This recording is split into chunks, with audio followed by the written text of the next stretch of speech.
Саламатсызбы? Эгерде биздин каналда биринчи болуп жатсаңыз, подписаться кнопкасын басып, кошулуп коюуну унутпаңыз.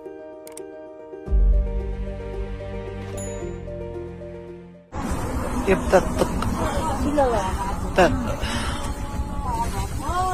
майрам кылып берет. Майрамда отурабыз. Мекеним Кыргызстан. Бар жокпа. Аракта, пинолу, коньяк, сууларына катындарыбыз бардыбыз.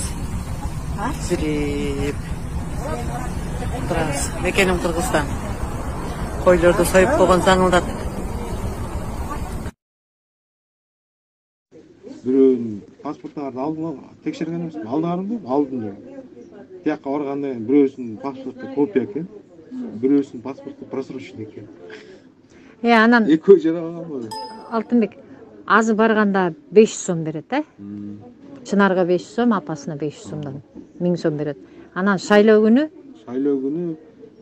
салгандан кийин барып, добуш бергенден кийин анан добуш бергенден кийин акча берет. канча сом берет? 2,5 сом. 2,5, ошондо 3000 берип атыптыр, Ошондо карап алып ошо райым миллиондуку бар. Райым миллиондуку. 300 эле акча момундай. Баян айтпады, бир сумка жана коммерсанттардын чаар сумкасы толтура акча экен деп.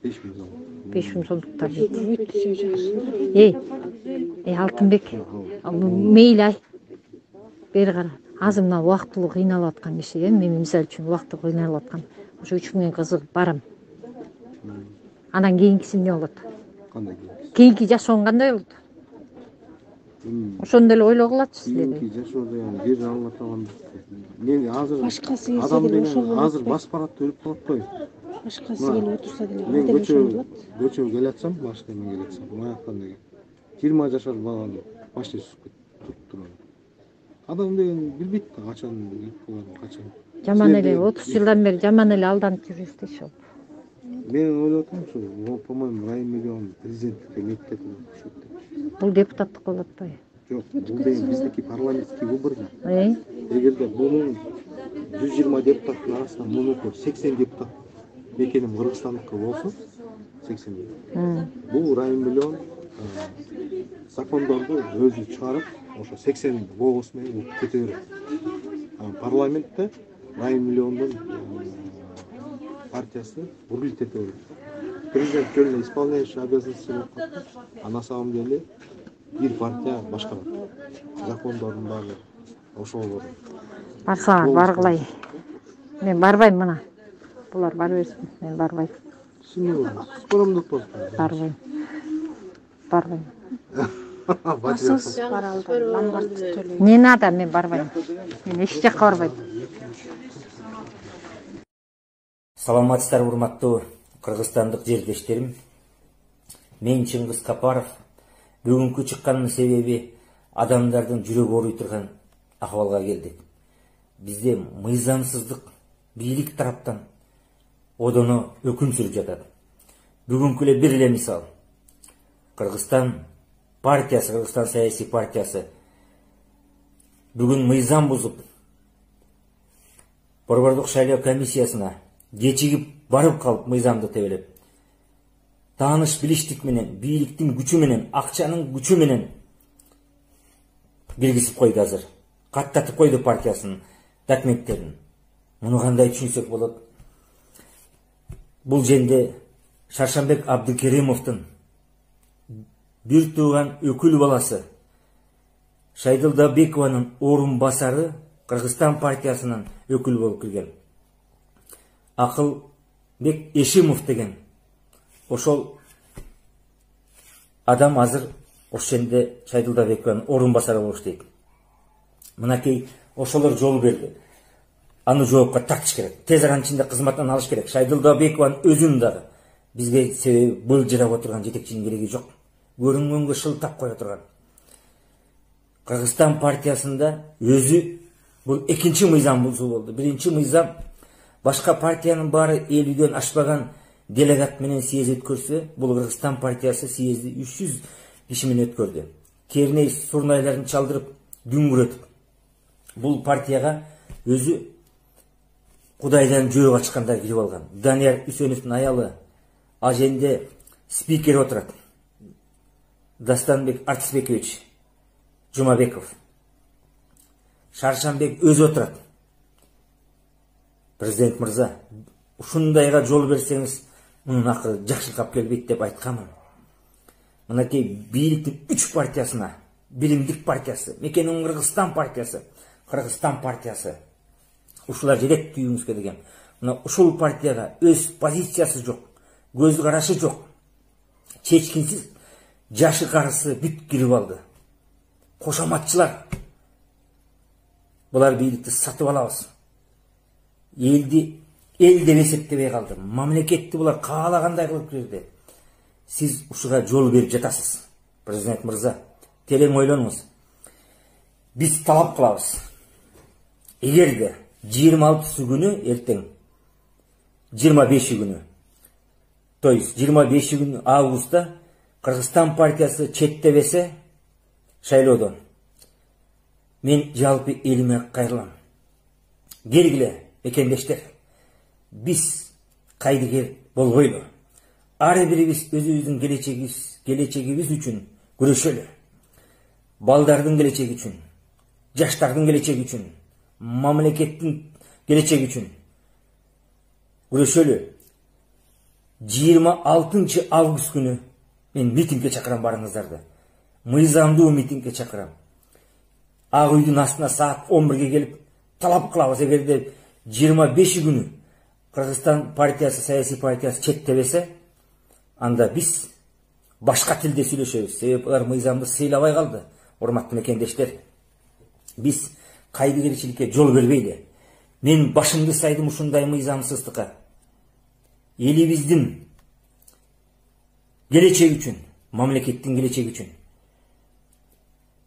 Президент мырза, сиз бирдем айтса эле, факты сурап отурасыз. Мына бүгүнкү факты. Эгер андай факты сурасаңыз, тиешелүү кызматтардын эмне кереги бар? Маселен, прокуратуранын эмне кереги бар анда? Ички иштер министринин эмне кереги бар? Улуттук коопсуздук кызматынын эмне кереги бар? АКСтин эмне кереги бар? Фин полициянын эмне кереги бар? Коопсуздук кеңешинин эмне кереги бар? Элдин эсебинен, чөнтөгүнөн нан таап жеп айлык алып отурат. Эгерде президент мырза Сооронбай Шарипович, сиз азыр бандиттердин, уурулардын, коррупционерлердин айланасынан чыга албай калдыңыз. Эгерде башкара албасаңыз, отставкага кетиңиз. Тынчтык жолу менен элди кыйнабаңыз. Бул менин конституциялык укугум айтканга. Себеби мен Кыргызстандын жараны аты боломун. Биз коркпойбуз. Өз башыбызды мамлекет үчүн садага чапканга даярбыз. Ашып кетсе эртең камап салсаңар да макулмун. Атып салсаңар да макулмун.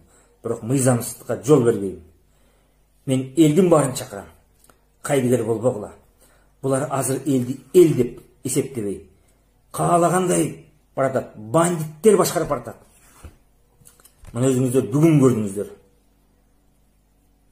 Ар бир оппозициялык партияга силер агенттериңерди киргиздиңер, аңдытып.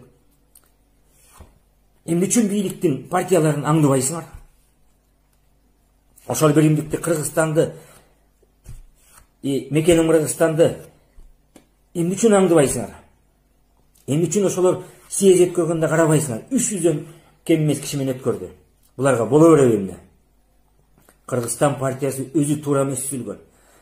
Мамлекеттин атынан коюп алган. Кыргызстан деген сүйүктүү мамлекетибиздин атынан Кыргызстан деген партия куруп алган. Жок, силер жаңыласыңар. Мына ушунун өзү мыйзамсыз. Бул саткын Кыргызстан деп ат койбосаңар болмок, партиянын атын.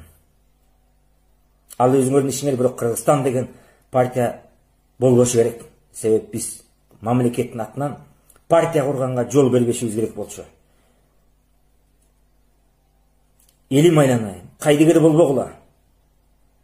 Эч качан мейли биз туруп берели. Мен жакында мына билген булар биз 100% утуп келебиз деп жатат. 3 партия. Азыр замандашты да кошту. Билимдик, Мекенин Кыргызстан, Кыргызстан партиясы, мыйзамды одон төбөлөп келатат. Ошондуктан азыр көрүп жатабыз кандай болорун мына бүгүндөн баштап көрдүк. Мен жакында жаңы кыймыл түзүп чыгам. Баарына каршыбыз, бир мандатты өтөбүз деп. Себеп азыр уурулар, бандиттер себеби саясий сойкулар келатат. Биз кантип карап отурабыз ушундайга? Мен чыдабайман дагы. Эч качан кайдыгер болбоңуздар. Мамлекет туңгуйка кептелип калды. Булар жок кылат мамлекетти. Жол бербейли, урматтуу кыргызстандык жердеш мекендештерим. Карап турбайлы. Биз сүйүктүү мамлекетибизди жоготуп албайлы. Корксок да өтөбүз, коркпосок да өтөбүз. Ошондуктан азыркы бийликке мен эч качан ыраазы болгон жокмун, каршымын. Шаршамбек Абдыкеримов Кыргызстан партиясы жетекчиси, бай чиригем. Канат Исаев өзү мыйзамсыз отурат жогорку кеңеште. Себеби бул соттолгон адам болчу. Актап чыгарып койду. Мына Текебаев барбайт соттуулугунан, Канат Исаев баратат. Бул кандай түшүнсөк болот? Эми булар мындай оюн курат. Андан сырткары вице болгон, ошол Кыргызстан партиясынан шайланып келген, Бороновдун ордуна келген, вице болуп, мурун Кыргызстан фракциясынын лидери болуп турган Алмазбек Батырбеков деген бар. Боронов премьер болуп кетти, ал вице болуп отуруп калды, биринчи вице болуп. Мына ушуну тез арада ичинде алыш керек. Жанагы Акыл Эшимовду, Канат Абдыкерим Шаршембековдун өкүл баласынын борбордук шайлоо комиссиясынын төрайым орун басары отурган тез арада ичинде алыш керек. Шайдылдабекованы тез арада ичинде муну да жоопко тартып алыш керек. Эмне үчүн отурат ушундай мамлекеттин келечеги, тагдыры чечилип жаткан кезде? Эмнени кайда карап отурат? Кайда эмнени карап отурат түшүнбөйсүң. Түнү менен жүрөгүбүз ооруп чыкты ушуларды көрүп алып. Силер жыргатпайсыңар. Кет отставкага барыңар. Элди кыйнабай. Башкара турган элди мамлекетти ойлогон жетекчиге өткөрүп бергиле. Колуңардан келбейби? Бизге курчак жетекчилердин кереги жок. Бандиттердин колундагы бийлеген курчак башчыларын бизге бир тиын кажети жок. Азыр силер оппозициялык партияларга дагы ууруларды, кылмышкерлерди кошуп жатасыңар. Мунуңар туура эмес. Бирок көзүм жетип турат, бийликтин партиялары өтөт. Ошондуктан баарына каршы кыймыл түзүп чыгам. Бир мандатты өтөлү деген. Аны дагы жакында айтып чыгам. Кандай жол менен эмне кыларыбызды. Бирок бүгүнкү мыйзам бузууңар одоно кеттиңер. Маселен, силер агитацияны эрте баштап алдыңар. Түштүк жергесинде, башка областтарында, Ош, Жалал Абад, Баткенде жана Чүйдөдөгү көмүскө агитация кылып, штабтарыңарды ачып жатасыңар. Муну кандай түшүнсөк болот? Элди эсептебей калдыңар. Азыр жогорку кеңештин төрагасы да Кыргызстан партиясында, Данияр Үсөновдун аялы да Кыргызстан партиясында, көп депутат Ууру Кескинин бар Кыргызстан партиясында. Эми булар мындай оюн ойлоп табышы мүмкүн. Кезексиз сессия чакырабыз, комиссия карайт деп антип элди алдабагыла. Силер кезексиз сессияны пандемия учурунда 1,5 миллиарддан ашык акча келген жардамга ошондо чакырсаңар болмок. Ушундай комиссия деген токтоткула. Бир күн убакыт беребиз. Эгерде аткарылбаса, мыйзамдуу талаптарды коюп митингге чыгабыз. Президент мырза, ойлонуңуз, сиздин түйүңүзгө булар жетет, эл эмес. Эгерде бийликтин бир партиясы өтүп келсе, анда мунун аягы чыр менен бүтөт. Ошондуктан Кыргызстан партиясын тез алыңыз. Саламатта болуңуздар, аман болуңуздар.